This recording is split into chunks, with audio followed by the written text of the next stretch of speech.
A Day in My Life on Sunday. Hi, I'm Miss Grace. Samahan niyo ko ngayong araw. Today is Sunday nga and syempre, church day muna tayo. I'm here at Quezon Province nga pala and kasabay ko si tatay pagpunta ng church. Umulan nga rin ngayong araw na to kaya medyo struggle ako. Naka white pants pa naman ako ngayon. Maga ako nakarating dito sa church kaya wala pang masyadong tao. And then si Jing sa media ngayon. Siya ang sa projector and then ako naman na magpipicture. Bago kami magsimula ng service namin ay nagkakaroon kami ng prayer ng mga workers ng church and ng mga leaders. So tara, let's worship the Lord.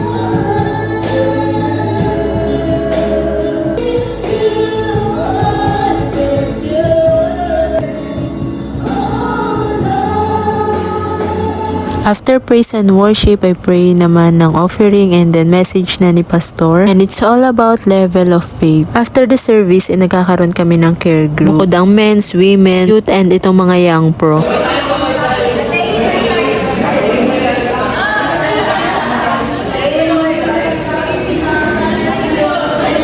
So dito nagkakamustahan kami and then may ilang katanungan regarding dun sa message. Grabe, dati kakaunti pa lang yung mga young pro dito sa church namin. Pero ngayon tingnan nyo naman dumadami na, kulang pa nga yan wala pa yung iba dito. Thanks to God dahil maraming mga kabataan ang nakakatapos ng pag-aaral at nagkakaroon din ng trabaho. Iba pa rin talaga yung mga kabataan na mayroong Diyos sa puso, na mayroong relationship sa Panginoon. Kaya ay ang mga nakikita nyo young professional na yan, nagsumikap yan at pinagtatagumpay ng Panginoon. And one day, mas marami pang young professional na madadagdag dito sa church namin.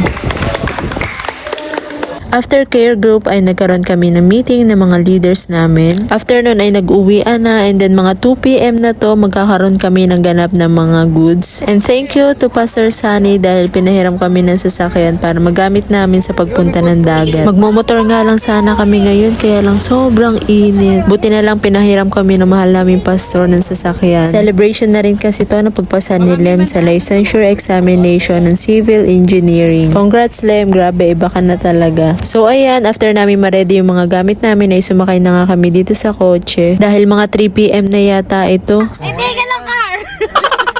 Okay na yan. Stop the car! Wow! So kami nga pala magkakasama ngayon si Onyx, si Jed, si Paulo, si Kuya Philip, si Lem, si Ate Maye, si Mika at saka si Jing. Nakalaksan yung aircon. Si Auntie naman. Hindi nila dito mapagana yung music. Hindi alam paano mai-connect yung Bluetooth ng kotse sa cellphone. Kaya nakarating kami doon na walang tugtog. Baka yung pangligo yung ano yung ayan. Baka yun yung sick at saka yung track. Kinunin mo yung manibela, baka sa manibela. Audio mo legend. Tapos pindutin mo tong nasa kaliwa. O diba, hanggang ngayon hindi pa rin nila napagana. Mga nahihilo na nga yung iba kong kasama kaya naman binuksan na lang namin yung bintana nitong kotse. At grabe, mas masarap pa rin naman talaga lang hapin ang simoy ng hangin, ang preskong hangin. Kaya kung gusto mo makahinga ng maluwag at makalanghap ng preskong hangin, pumunta ka na dito sa Quezon. So pagdating nga namin dito sa may papasok ng Real at saka ng Lubayat ay bumaba muna kami para bumili ng isda dahil iihawin namin ito mamaya. Bumili na rin kami ng sibuyas, kamatis, kalamansi. Diyan sa right side ang papunta ng Lubayat and then sa left side naman ang papunta na Real. And doon kami sa papunta ng Lubayat dahil sa malapad kami maliligo ngayong araw na ito. Okay guys, voice over muna tayo ni Jed ngayon. Hello guys, nandito kami ngayon sa Malapad. Ito nga pala ang kanyang dinadaan. Ito nga pala ang aking driver. Kain Mr. Chips. At ayan, natatanaw na nga natin ang ating karagatan. Grabe, sobrang ganda.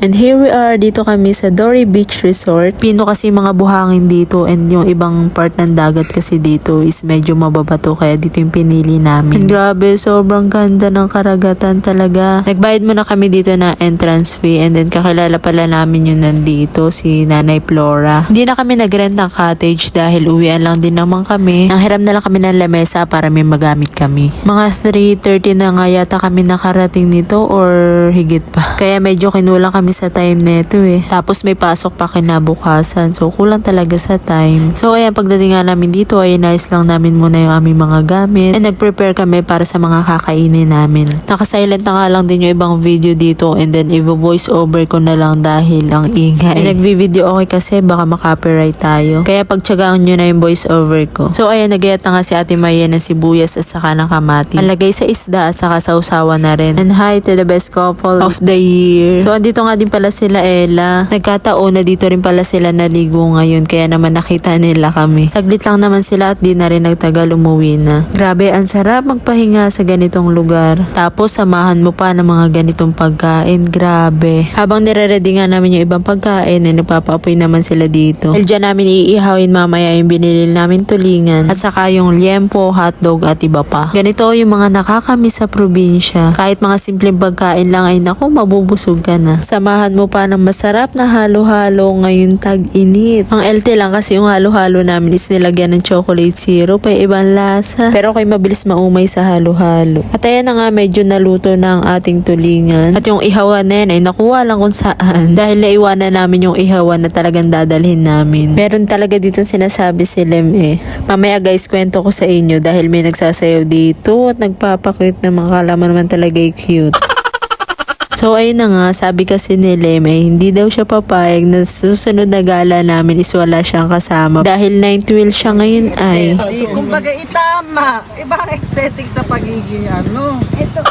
So ayun guys, we're looking for GF ni Lem. Charis lang. Kaya natapos na nga ang tulingan at sinunod naman namin ang liempo. O diba, anong oras na niyan, hindi pa kami nakakaluto at gutom na kami. So sila nga pala yung mga kaibigan ko sa church. Minsan na lang kami makapag-banding ng ganito kaya sinulit na namin. Kaya kahit abutin kami ng ilang oras dito, hindi ko na nga naisip na may pasok pa ako kinabukasan at babiyahe pa kami mamaya after neto. At ayan na nga, umapoy na ang liempo. At itinapat pa nga ang plastic na electric fan. Ganunin mo, Lem. Ganunin mo ng ano. Ba't kasi alam na may iyaw di lang. O diba, hindi na masyado nasunog yung liempo. Galing talaga ni Lem. So after nga lutuin ng mga dapat lutuin ay nagpicturan muna kami dito dahil palubog ng araw talaga.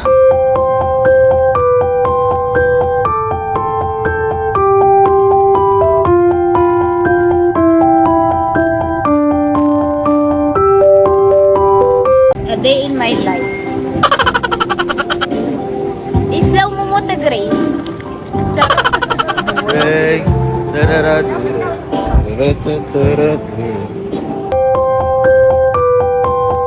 O diba, video ako naman tong pakwa na may couple sa likod.